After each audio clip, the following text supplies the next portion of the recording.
Chapter 34. Doctrines of the Base. What were the old foundations? To dwell in families, that is, communities, with a father to each and every one. And what of the ancient states? The fathers had families, with chief fathers over them. What of the empire? The chief fathers elected one over them, and he was called the Sun Father. Because, as the sun is the glory and beauty of the phalanx, that is, the sun, and the planets belonging to the sun, ruling over the planets, so was the emperor the son of mortals. What was the scope of responsibility? As a father is responsible for the behavior of his own child, so was the rabbi responsible for the behavior of his family, so was the chief rabbi responsible for the behavior of his family of rabbis, so was the emperor responsible for the behavior of his empire. What was the responsibility of a child to its natural father? Of a man to the rabbi. Of the rabbis to the chief rabbis. Of all the people to the emperor.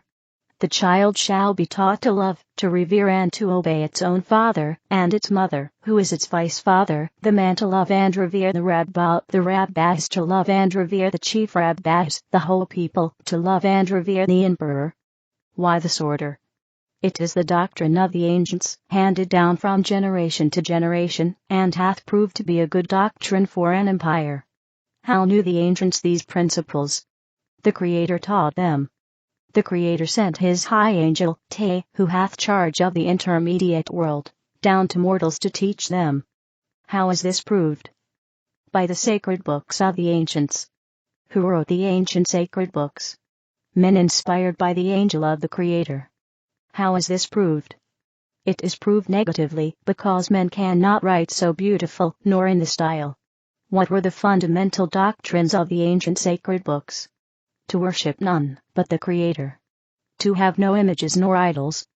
To keep the day of the change of the moon as a sacred day, i.e., the Sabbath day, and to do no work on that day, but to practice rites, processions, and ceremonies, for the glory of the Creator. To love the Creator above all else. To love one's parents next to him. To kill no living creature maliciously or for food. To tell no lies, nor to steal, nor to covet anything that is another's. Do not unto others what we would that they should not do unto us. To return good for evil. To feed and clothe the stranger, the sick and helpless. To be not idle, but industrious.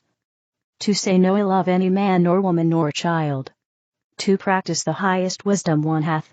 To respect all people as we desire to be respected.